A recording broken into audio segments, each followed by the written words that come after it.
అంతకన్నా అర్థం తెలియదు వీళ్ళకు. అధ్యక్ష ఇంకోటి అడుగుతా ఉన్నా అధ్యక్ష, నేను వీళ్ళ అధికారంలో ఇక్కడ ఉండగానే ఆల్మట్టి డ్యామ్ ఎత్తు కడతా ఉన్నారు.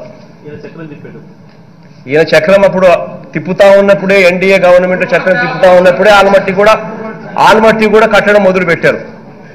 మన కళ్ళ ముందరనే ఈయన చక్రం తిప్పుతా ఉన్న పరిస్థితుల్లోనే ఆల్మట్టి డ్యామ్ కూడా పెంచడం జరిగింది.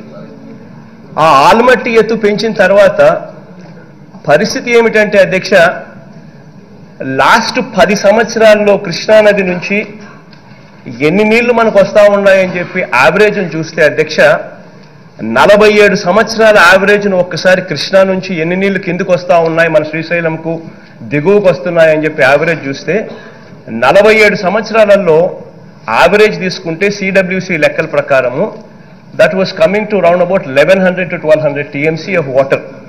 1100 నుంచి 1200 టీఎంసీ ఆఫ్ నీళ్లు వచ్చేటివి. కానీ అదే అధ్యక్ష లాస్ట్ 10 సంవత్సరాల యావరేజ్ తీసుకుంటే, సిడబ్ల్యూసి యావరేజ్ లెక్కలు తీసుకుంటే కృష్ణా నుంచి కిందికి శ్రీశైలంకు మనకెంత వస్తూ ఉన్నాయి నీళ్లు అని చెప్పి చూస్తే, కర్ణాటక నుంచి కిందికి మనకెంత వస్తూ ఉన్నాయి శ్రీశైలంకి అని చెప్పి చూస్తే యావరేజ్న సగటున 500-600 టీఎంసీలకు పడిపోయిన పరిస్థితి కనిపిస్తూ ఉంది అధ్యక్ష. అంటే ఇప్పటికే కృష్ణా నుంచి వచ్చే పైనుంచి కిందికి వచ్చే నీళ్లు 47 సంవత్సరాల యావరేజ్ 1100 అయితే 10 సంవత్సరాల యావరేజ్ కేవలం 500 నుంచి 600 టీఎంసీల అధ్యక్ష. వాళ్ళ రాష్ట్రంలో వాళ్ళు ఏం చేసినా కూడా ఇటువైపున మనం వాళ్ళ రాష్ట్రంలో లేము కాబట్టి మనం చేయగలిగింది ఏమీ లేదు అన్న మాట మనం ఒప్పుకున్నా ఒప్పుకోకపోయినా ఇది నగ్న సత్యం. ఇదే విషయంగానే అధ్యక్ష మన కళ్ళ ఎదుటనే ఆల్మట్టి ఎత్తు 519 మీటర్ల నుంచి 524 మీటర్లకు ఎత్తు పెరుగుతూ ఉంటే ఇక నీళ్లు కిందికి ఏమొస్తాయి అన్నది మనమంతా కూడా ప్రశ్నార్థకం, మనమంతా కూడా ఆలోచన చేసుకోవాలి. ఇంకా నీళ్లు ఏ స్థాయిలోకి పడిపోతాయని చెప్పి. ఎందుకనంటే 519 నుంచి 524 మీటర్లు ఎత్తు పెంచితే అపారెంట్లీ దాని స్టోరేజ్ కెపాసిటీ ఇంకొక 110 టీఎంసీల స్టోరేజ్ కెపాసిటీ పెరుగుతుంది. దట్ ఈస్ ద రియాలిటీ ఈరోజు. ఇటువంటి పరిస్థితుల్లో పాపం కేసీఆర్ గారికి మనకు ఉన్న సత్సంబంధాల దృష్ట్యా కేసీఆర్ గారు నిజంగా ఆయన ఇంకా మెగ్నానిమిటీ చూపిస్తున్నాడని చెప్పి హర్షించాల్సిన పరిస్థితుల్లో వాస్తవం అధ్యక్ష ఇది మనకు గోదావరి నీళ్లను మనం గోదావరి నీళ్లను శ్రీశైలంకు తీసుకొని పోయే కార్యక్రమం జరుగుతూ ఉంది అంటే, గోదావరి నీళ్లను మనం నాగార్జున సాగర్కు తీసుకొని పోయే పరిస్థితి జరుగుతూ ఉంది అంటే, గోదావరి నీళ్లతో మనం కృష్ణా ఆయకట్ మనం స్థిరీకరించే పరిస్థితి జరుగుతూ ఉంది అంటే, నిజంగా అదే గోదావరి నీళ్లు మన రాష్ట్రంలో నుంచి మన పోలవరం దిగువ నుంచి మనం తీసుకోవడం లేదు. He was magnanimous. తన రాష్ట్రం నుంచి గోదావరి నీళ్లను we are taking it to Srisailam, we are taking it to Nagarjuna Sagar. ఆయన రాష్ట్రం నుంచి ఇది నిజంగా ఆయన మెగ్నానిమిటీకి మనం సంతోషపడాల్సింది పోయి రెండు రాష్ట్రాల మధ్య సఖ్యత ఉంది అని చెప్పి సంతోషించాల్సింది పోయి మనం చేస్తా ఉన్నది ఏమిటి అధ్యక్ష? అసలు గోదావరి గురించి అయితే ఫస్ట్ మీ క్లాస్ బీక్తా ఫస్ట్ మీరు వినండి. గోదావరి గురించి, గోదావరి అనేది 4 పాయలు ఉంటాయి. ఒకటి నాసిక్ నుంచి వచ్చే ఒక పాయ, ఆ నాసిక్ నుంచి వచ్చే పాయ ఇప్పటికే ఎండిపోయిన పరిస్థితి, వాళ్ళకే తెలంగాణకు వచ్చే పరిస్థితే నీళ్లు రాని పరిస్థితి. రెండో పాయ ప్రాణహిత పాయ, that is approximately 36% of Godavari waters. 36% Godavari waters approximately Pranahita పాయ.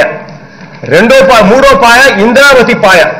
ఇంద్రావతి పాయ అప్రాక్సిమేట్లీ 26% ఆఫ్ గోదావరి వాటర్స్.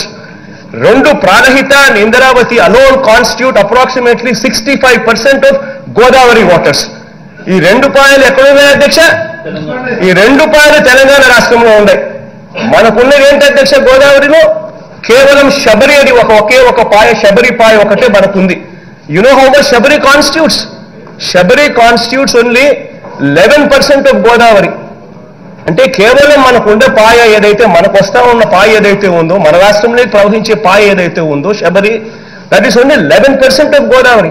నువ్వు భీమా పూర్తి చేసినావా, నెట్టంపాడు పూర్తి చేసినావా, కోయిల్ సాగర్ పూర్తి చేసినావా, కల్వకుర్తి పూర్తి చేసినావా, SLB పూర్తి చేసినావా, దేవాదుల పూర్తి చేసినవా, ప్రాణహిత చెవెళ్ళ పూర్తి చేసినవా? ఈ రోజు 10 ఏళ్లలో 2 లక్షల కోట్ల రూపాయలు ఖర్చు పెట్టి ఈ రోజు ఏ ప్రాజెక్టులు పూర్తి చేయలే. ఉమ్మడి రాష్ట్రంలో సమైక్య పాలనలో జరిగిన అన్యాయం కంటే, ఆనాడు జరిగిన నీళ్ల దోపిడీ కంటే నువ్వు ముఖ్యమంత్రి అయిన తర్వాతనే తెలంగాణకు తీరని నష్టం జరిగింది. లెక్కలతో సహా పెద్దలు ఉత్తమ్ కుమార్ రెడ్డి గారు శాసనసభలో మిమ్మల్ని అడిగిండు, కడిగిండు, బండకేసి కొట్టిండన్న సంగతి ఈ వేదిక మీద నుంచి నేను చెప్పదలుచుకున్నా. మిత్రులారా, ఆనాడు ఉమ్మడి రాష్ట్రంలో సీమాంధ్రకు చెందిన ముఖ్యమంత్రులకు తెలంగాణ అంటే ఒక భయం ఉండే. ఈ నాయకులు ప్రశ్నిస్తారని నిధుల దోపిడీ, జల దోపిడీ పాల్పడాలంటే ఒళ్ళు దగ్గర పెట్టుకొని ఆలోచన చేసేటోళ్ళు. ఆ రోజు వాళ్ళు చేయనంత బరితెగింపు నువ్వు ఆ పక్కన జగన్మోహన్ రెడ్డి గారు పోతిరెడ్డి పాడు కావచ్చు, రాయలసీమ లిస్టు కావచ్చు, ముచ్చుమరి కావచ్చు, మాల్యాల కావచ్చు, రోజుకు 12 TMCల నీళ్లు రాయలసీమకు తరలించకపోతుంటే జగన్మోహన్ రెడ్డి గారిని ప్రగతి భవన్ కు పిలిచి పంచభక్ష ప్రమాణాల భోజనం పెట్టినావు. 203 జీవో ద్వారా రాయలసీమను రతనాల సీమ చేస్తా అని చెప్పినావు. రోజమ్మ పిలిచి నీకు రాగి సంకటి నాటుకోడు పులుసు పెట్టంగానే పులుసు తిని అల్చు ఇచ్చి బలిచిపోయి రాయలసీమకు నీళ్ళు ఇస్తాన్నావు. గాని పాలమూరులో నిన్ను పార్లమెంటుకు పంపిస్తే మా ప్రాజెక్టులు ఎందుకు పూర్తి చేయలేదని నేను ఆ సోయి లేని దద్దమ్మలను నేను అడుగుతున్న ఈ వేదిక మీద నుంచి. మేం చేసిన నేరమేంది? పాలమూరు జిల్లాను ఎడారిగా మార్చి ఈ రోజు ఇంకా వలసలు ఆగకుండా అన్యాయం చేసి ఇవాళ మళ్ళీ రేపు పార్లమెంట్ ఎన్నికలలో ఓట్లు అడగడానికి వస్తాడంట.